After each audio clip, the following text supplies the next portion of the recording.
तो आज हम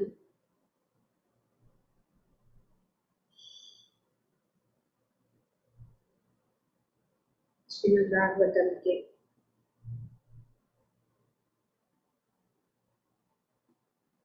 32वें अध्याय के श्लोक संख्या 1 को पढ़ रहे हैं। इस अध्याय का शीर्षक है कर्म बंधन। पिछले अध्याय का शीर्षक क्या था?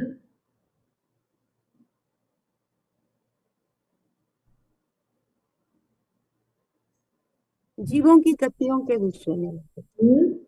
जीवों की गतियों के विषय में। जीवों की गतियों, उद्देश्य जीवन की गतियों के विषय की बात है। जब मनुष्य फिर से जन्म लेता है तो कैसे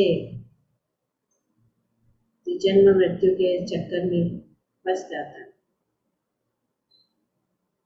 ये यहाँ पे बताया जा रहा है। कर्म बंधन के कर्म बंधन, इसलिए भगवान कपिल कह रहे हैं कि गृहस्थ जीवन बिताने वाले व्यक्ति धार्मिक अनुष्ठान करते हुए भौतिक लाभ प्राप्त करना चाहते हैं, और इस तरह वह आर्थिक विकास तथा इंद्रिय तृप्ति की अपनी इच्छा पूर्ति करता है। तो हम ये देख रहे हैं, ऐसा कपिल मुनि जो बता रहे हैं, ऐसा नहीं है कि हम अनुभव नहीं कर पाए।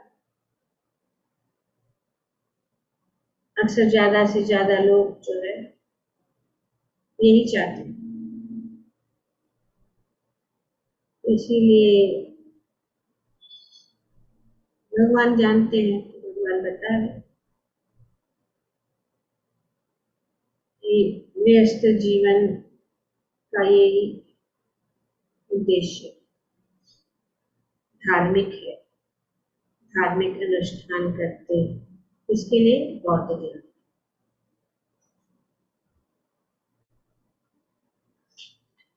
भौतिक लाभ के लिए अनुष्ठान करते हैं, पूजा करते हैं, खास करके देवताओं की पूजा, ताकि उनको लाभ मिले, ताकि आर्थिक विकास हो और इंद्रिय तृप्ति की इच्छा पूर्ण हो जाए। तो ये करने से वो क्या कर रहे हैं? पुनः पुनः इसी तरह कार्य करता है, यही कार्य करता है। और प्रहलाद महाराज कहते हैं पुनः चरवित चरवनाना, चबाए हुए को चबाना।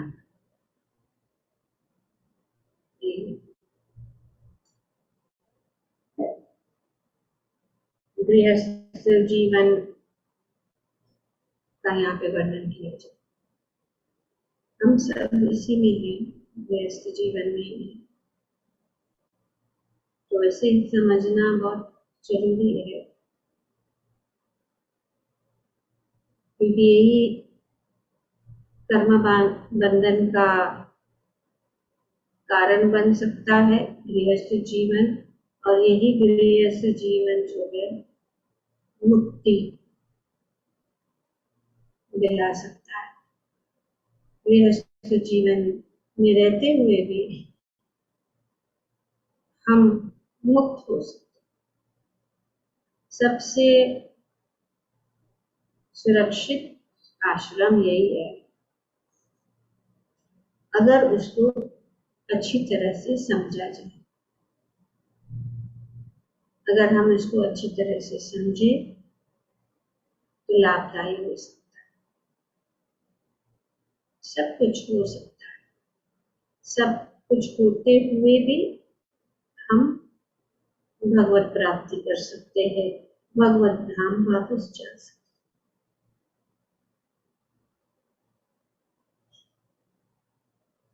बड़े बड़े ऋषि, जो राज ऋषि है,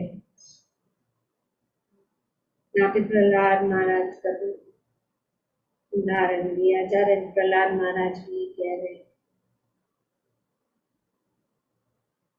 इस प्रकार से गृहस्थ जीवन बिताना है।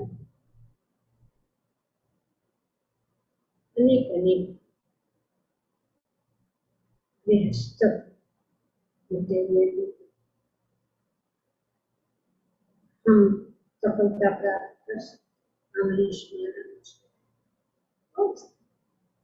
उदाहरण दे सकते, भगवान की प्राप्ति हो सकती। तो गृहस्थ दो प्रकार के होते हैं, यहाँ पे प्रभुपाद जी अपने तात्पर्य में वर्णन करें। कौन से है? गृह में भी तथा गृहस्थ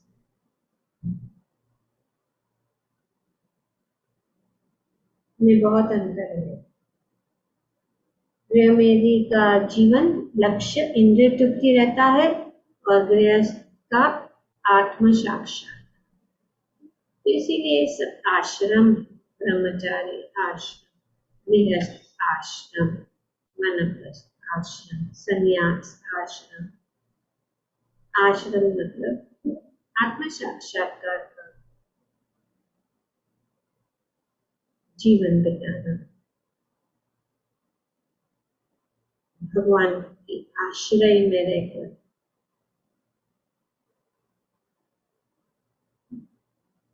तो यहाँ भगवान गृहमेधी के संबंध में अथवा उन व्यक्तियों के विषय में बोल रहे हैं जो इस जगत में बना रहना चाहता है। तो जो व्यक्ति यहाँ पे बना रहना चाहता,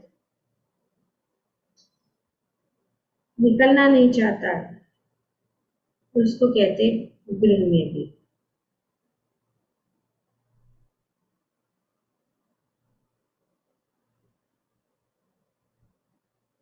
वो कैसा जीवन बिताता है? उसका कार्य है कि आर्थिक विकास के लिए धार्मिक अनुष्ठान करके भौतिक लाभों का भोग करे, पहली बात, और अंततः अपनी इंद्रियों को तुष्ट करे। यही है, भौतिक लाभ मिले, भगवान की शरणागत आते हैं, भौतिक लाभ, देवी देवताओं का शरण ग्रहण करके भौतिक लाभ के लिए, आर्थिक विकास के लिए।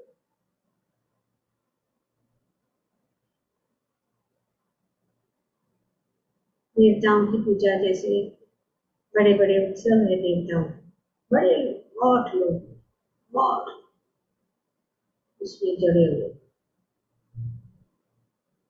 क्योंकि उनका उद्देश्य, क्योंकि दे सकते हैं बहुत, आर्थिक विकास बढ़ेगी, उसके कारण वे करते हैं धार्मिक अनुष्ठान। पर उद्देश्य यही है कि जो भी लाभ प्राप्त होता है उसका भोग करना और अपनी इंद्रियों को तुष्ट करना, और उससे अधिक उनको और कुछ नहीं चाहिए। तो भक्ति भगवान श्री कृष्ण की पूजा बहुत कम लोग कर, जैसे कि हम इतने समय से कर रहे हैं, भागवतम कर रहे हैं, कितने लोग इंटरेस्टेड है, वे नहीं चाहते, त्यागना नहीं चाहते हैं, और इसीलिए वो पुनः पुनः इस तरह कार्य करता है, क्योंकि वे सिर्फ ये चाहते हैं कि उनका क्या लाभ है, इस पूजा करने से क्या लाभ है, कर्मकांड, या इस देवता या देवी को पूजने से क्या लाभ मिलेगा, यही उनको चाहिए और कुछ नहीं चाहिए। ऐसा व्यक्ति धनी बनने तथा अच्छी तरह से रहने और खाने पीने के लिए जीवन भर कठोर श्रम करता है, और इसीलिए वो बहुत कठोर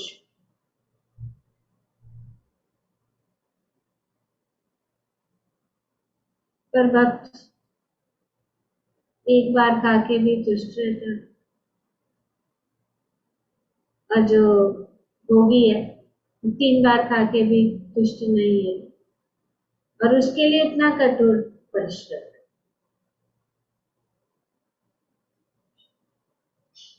ये बहुत महत्वपूर्ण बात है कि किस प्रकार से अपनी आवश्यकताओं को कम करना।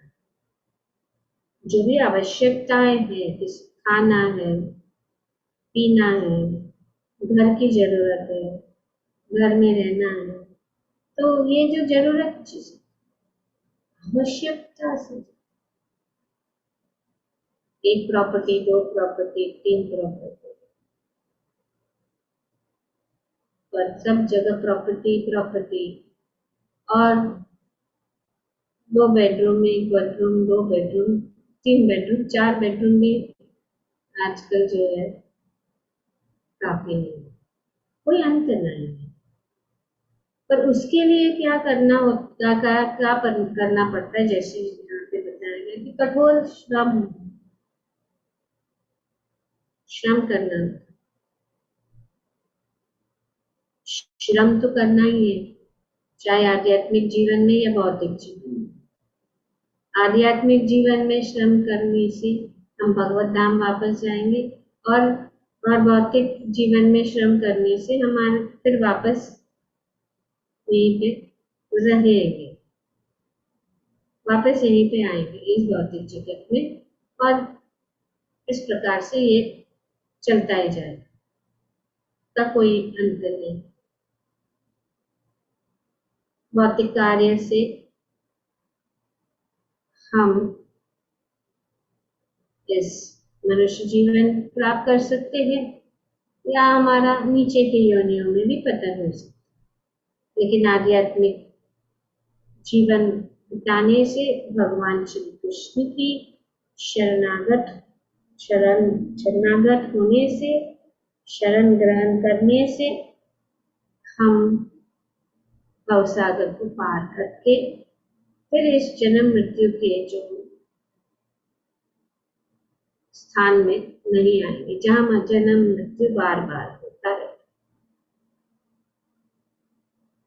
तो ज्यादातर लोग यही चाहते कि ये सोचते आगे क्या है, आगे किसी ने देखा नहीं है, खाओ पियो मौज मनाओ, आराम से रहो, स्टेटस होना चाहिए, ये सब ठीक है। कोई अगर बड़ा कंपनी में काम कर रहा है तो स्टेटस की जरूरत होती है, क्योंकि उनका ये कार्य है, लेकिन उससे जरूरत से ज्यादा पूरे आने वाली पीढ़ियों के लिए श्रम करो। एक पीढ़ी ठीक है, पर पूरे जो जनरेशन के लिए श्रम करते, जो स्वाभाविक रूप से अपने आप रूप से जो आ रहा है ठीक है, लेकिन बहुत ज्यादा परिश्रम, तो उससे क्या होता है, उसको कहते हैं वो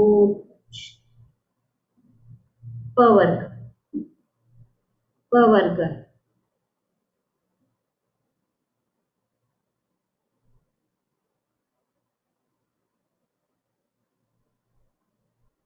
पवर्ग और अपवर्ग। धर्मस्य हि अपवर्गस्य।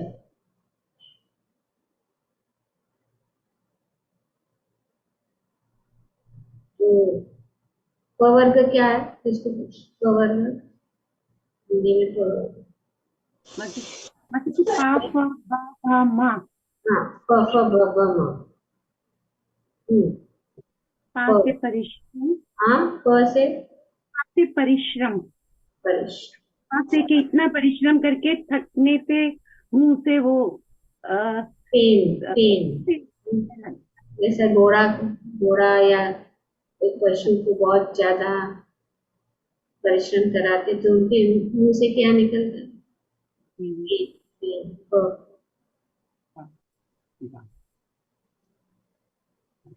वह मतलब बंदी। बंदी बंदी या व्यर्थ व्यर्थ baffled। भ मतलब भय। भय और फिर क्या है?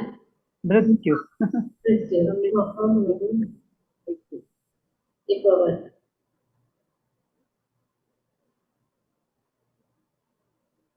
भौतिक जगत में ऐसे कार्य करना पड़ेगा।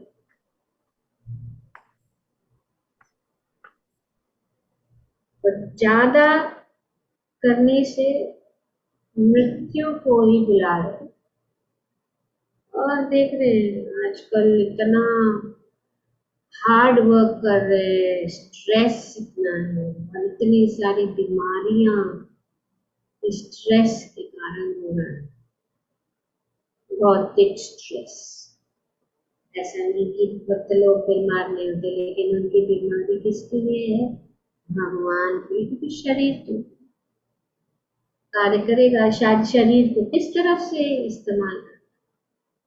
अगर हम बहुत आध्यात्मिक कार्य नहीं करेंगे तो भौतिक कार्य करेंगे। परिश्रम तो हमें करना ही। ये महीने का जो ये थीम है दामोदर लीला में यही है, परिश्रम।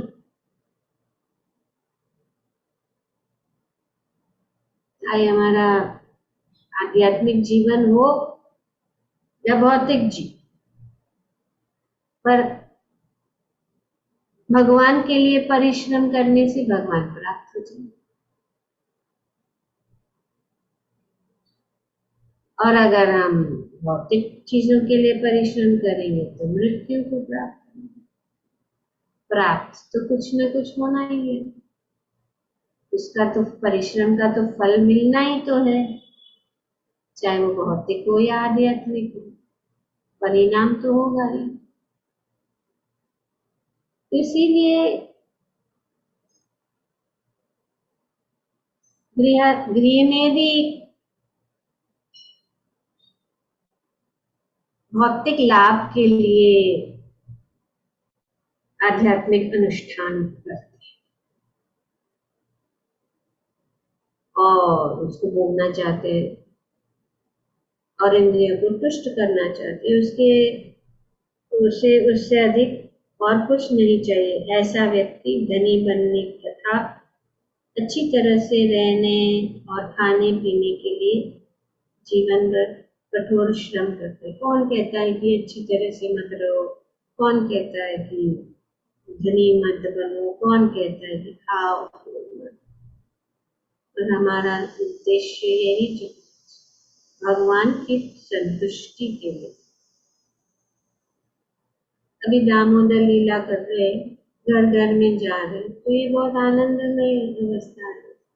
लोग अपने घर में उत्सव मना रहे, भगवान की महिमा गा रहे, भगवान का गुणगान कर रहे, भगवान को अर्पण कर रहे, भगवान के चरणों में दान अर्पण कर रहे, भगवान को भोग अर्पण कर रहे, भगवान को भोग को प्रसाद के रूप में खा रहे, अच्छे अच्छे पहन रहे। अगर हमारे पास सुविधा है, जो भी सुविधा है, अगर हमारे पास धन है, धन बुरा नहीं है, अगर उसको अच्छी तरह से भगवान की सेवा में लगाए, ये हमारी कोशिश रहनी चाहिए।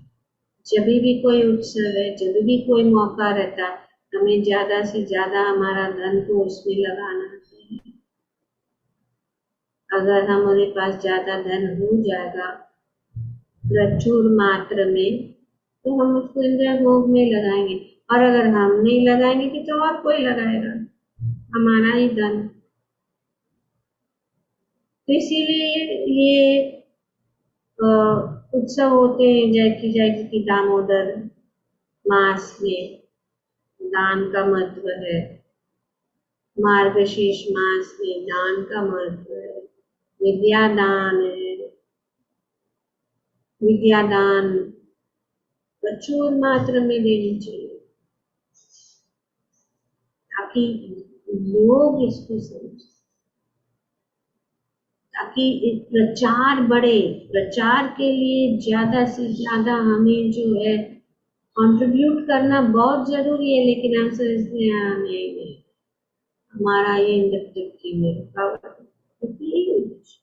और भक्त भी ऐसे, जिन लोग जानते नहीं है, ज्ञानी है, उनका तो कहना ही क्या, लेकिन भक्त भी नहीं करना चाहते, अब नहीं करेंगे।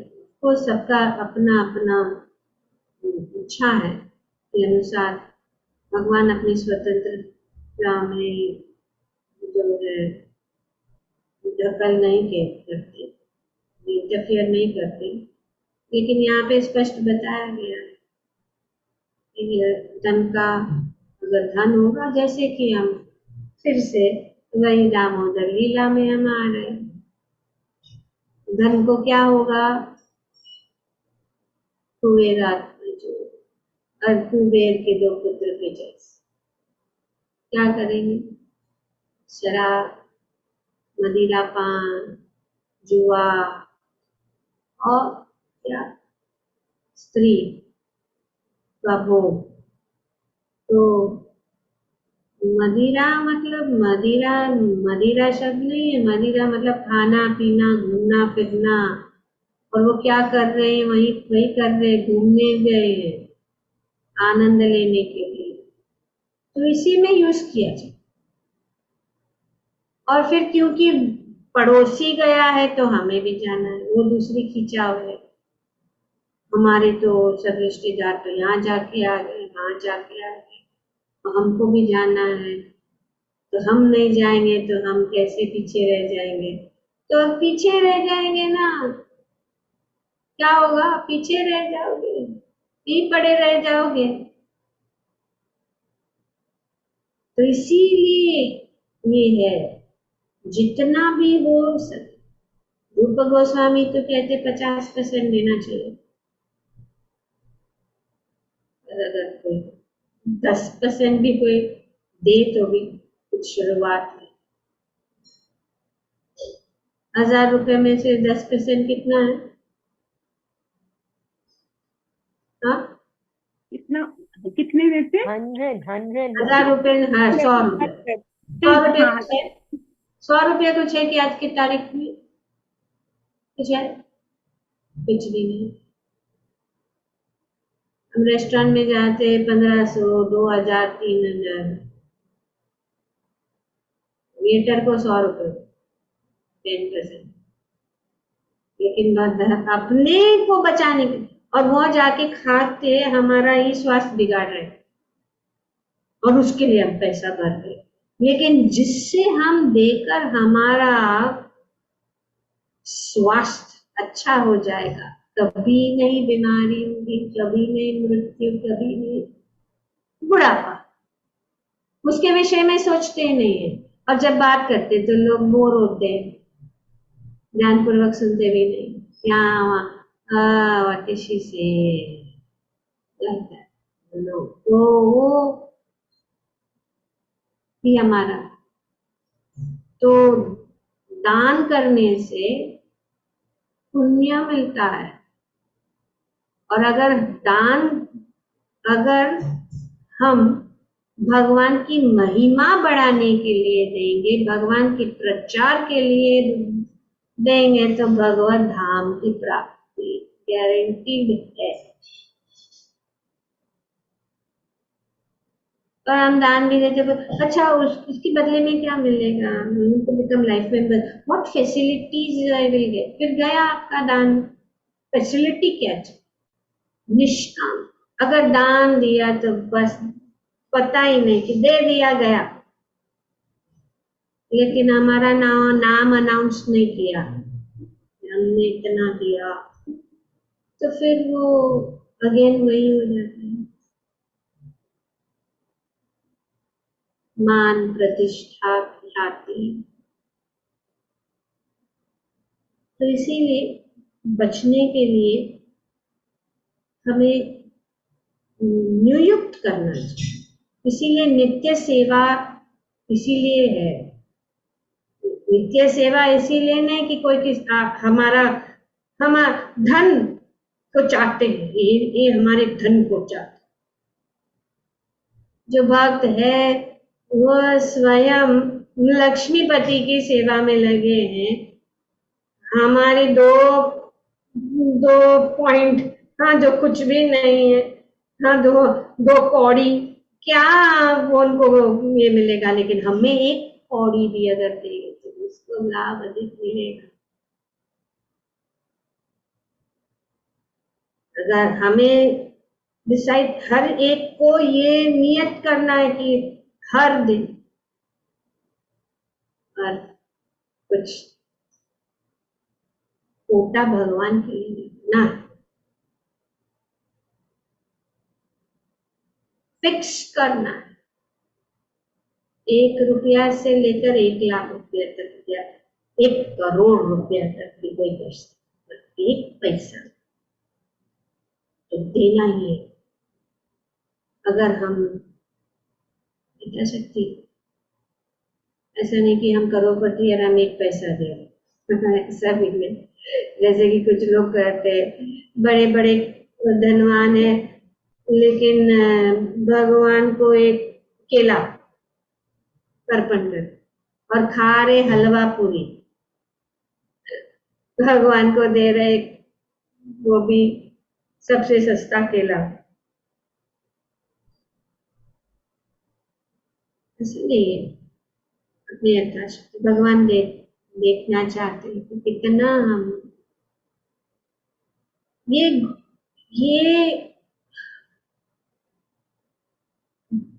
दान तब तक देना जब तक चूकता नहीं, अभी चूक रहा है, बहुत पॉकेट बहुत चुभ रहा है, नहीं कि हम दान दे रहे हैं कि क्या है बिना आई कैन गिव,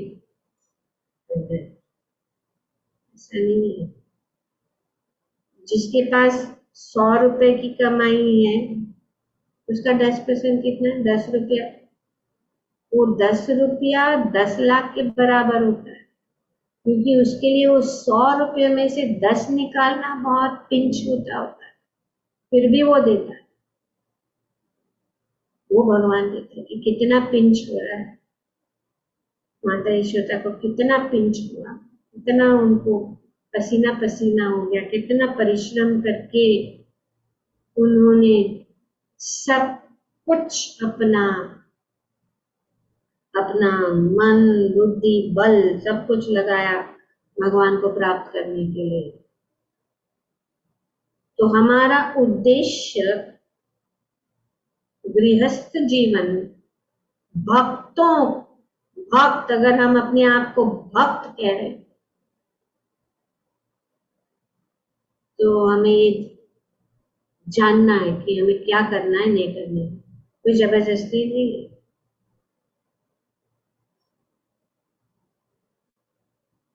तो वेरी इंपॉर्टेंट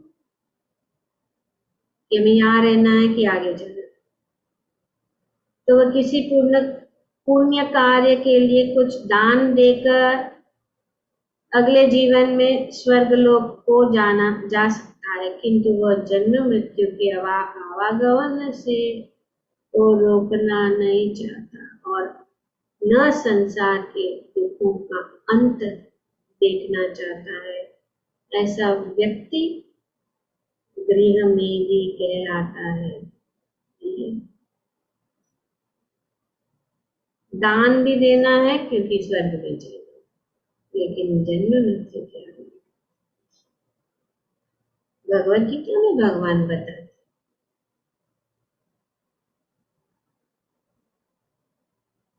दान, charity in the mode of goodness, charity in the mode of passion, charity in the mode of ignorance, तमोगुण में दान, रजोगुण में दान, सतगुण में दान। कैसा करना चाहिए दान भी, कहाँ पे करना चाहिए, किसको देना है, वो भी बहुत इम्पोर्टेंट। ये सीरियस मैटर है कि हमको उसका पूर्ण लाभ मिले।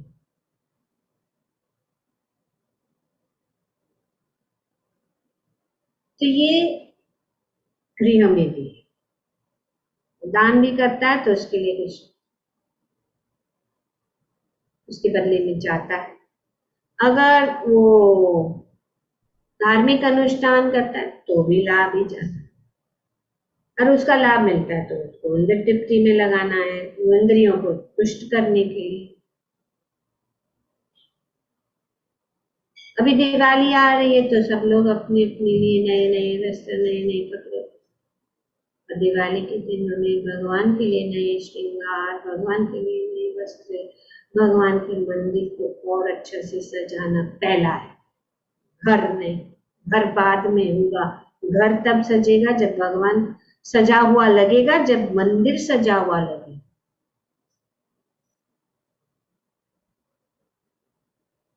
या अगर हमारे पास अच्छा घर है तो भगवान के लिए अच्छा स्थान दे। पहले सोचना चाहिए घर नया ले रहे तो भगवान का स्थान कहाँ होगा, सबसे बेस्ट प्लेस उनको देना चाहिए।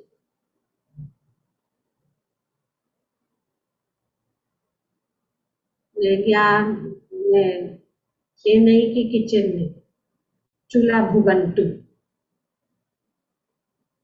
चूल्हे का धूल, धुआं और तेल का चिकनाई सब भगवान के ऊपर या कबर्ड में बंद करके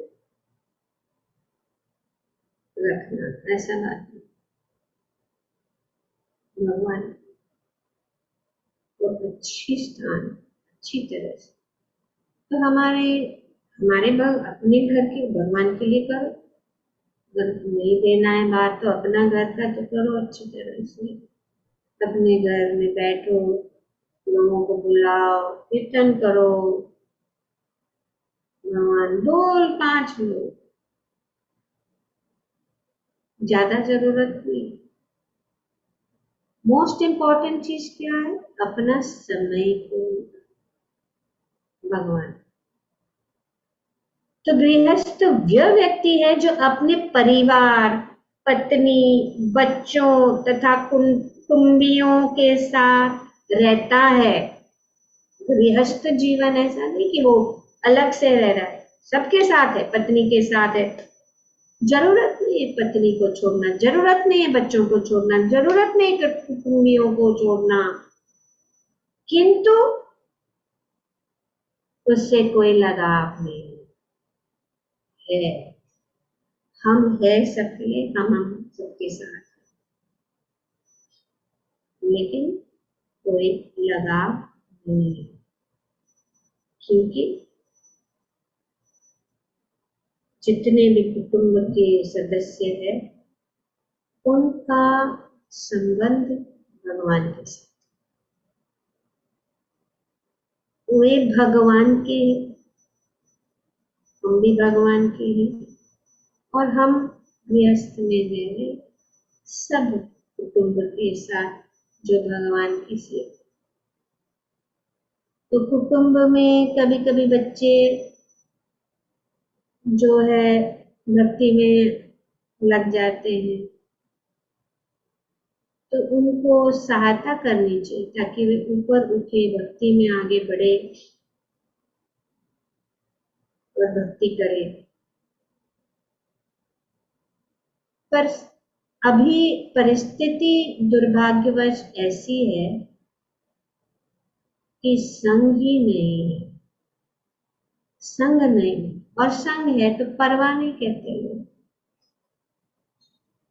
जो संग देना चाहते हैं वो लोग वो आयोजन कर रहे हैं, लेकिन लोग आते ही नहीं, तो फिर क्या करेगा, क्या करेंगे प्रचारक, तो लेंगे छोड़ो, तो हम अपना देखो।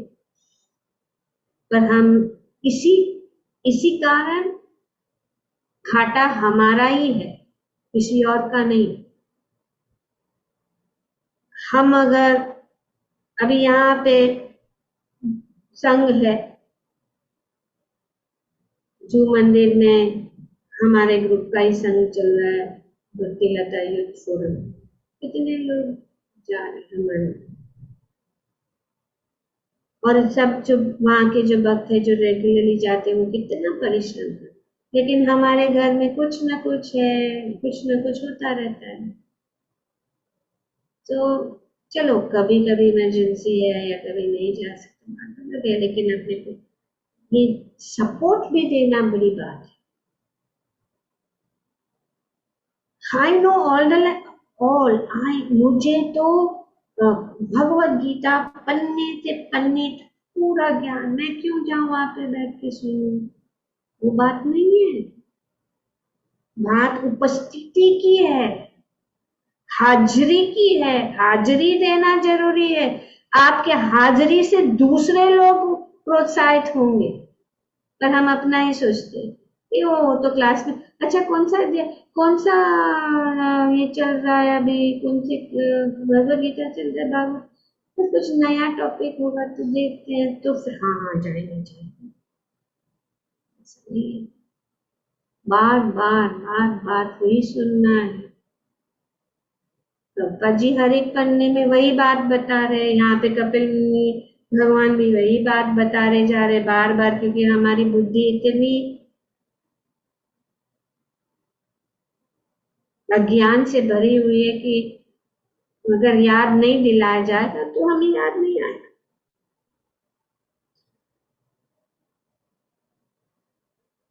तो गृहस्थ का व्यक्ति जो है अपने घर में रहता है, उसको कोई जरूरत नहीं है, पत्नी है, परिवार, और इसीलिए तो संडे फीस्ट है। घर में सब बनाना है तो मंदिर में आओ, संडे को तो एक बार आओ, मैं हफ्ते में एक बार तो आओ। हम ही है सनातन धर्म के पालन करने वाले जो बहुत ही लाइटली लेते हैं, क्योंकि हमारे कठोर नहीं है कि आपको बाहर निकाला जाएगा धर्म से, क्या कहते हैं, बहिष्कार किया जाएगा। बाकी के धर्म ऐसे होते हैं, you don't come from Sunday mass, excommunicate. Friday you don't come, excommunicate. Connected to council, no, excommunicate. What are you doing? तो ऐसे फेनेटिक्स नहीं है ना, लेकिन फिर इसके लिए तो आराम से हम लोग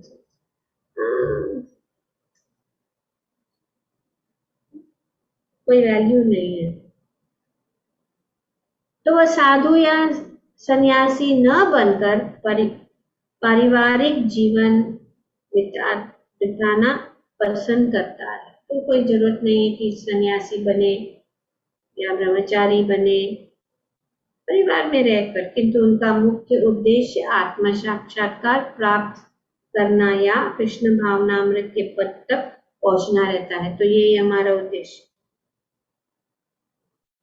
और हमें यही सोचना है कि हम जो है हमारे परिवार, चाहे दूसरे सगे संबंधी वो कर रहे उनको करने दो, लेकिन हमारा परिवार का जो उद्देश्य है आत्म साक्षात्कार प्राप्त करना।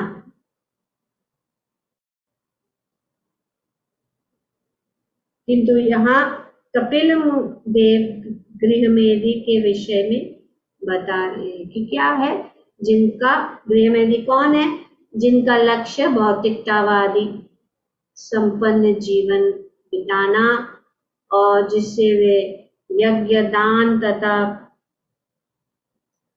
सदक कर्म द्वारा प्राप्त कर सकते हैं, वे अच्छे पदों पर आसीन होते हैं, अतः वे अपने पुण्य कर्मों की कोई कमाई को उपयोग करते हैं और बारंबार इंद्र तृप्ति के कार्यकलापों में कार्यकलाप करते रहते हैं। प्रहलाद महाराज ने कहा पुनः पुनः, जो चबाए हुए वो वापस चबाना, उसको कहते हैं। यही है, फिर कोई सुख नहीं है, फिर भी सोचते हैं कुछ तो रस मिलेगा। जैसे गन्ने को उसको रस निकाल, फिर वापस उसको वही गन्ने को वापस रस निकाल, फिर वापस सूखा भूसा रह जाए। ये अभी आज की तारीख में जो जवान यंगस्टर च्युइंगम चबाते हैं ना, चबाते चबाते चबाते चबाते वही चबाते जाते और फिर उसमें ऐसा कोई रस ही नहीं, टीका पड़ा, थूकना पड़ता है, थूक पे कुछ भी पता नहीं लोग ऐसा नहीं होता होगा। वो तम्बाकू हो गई, उससे वही है पान तम्बाकू, उससे क्या होता है, वो चबा चबा के उनका रस में थूकते हैं, खत्म हो गया और चाहिए वही वही। तो समृद्ध होते हुए भी वे पुनः पुनः भौतिक यातना के झेलते हैं, किंतु ऐसे जीवन का परित्याग करना नहीं चाहिए। ग्रंथराज श्रीमद् भागवतम। ओम तत्सत। Thank you very much.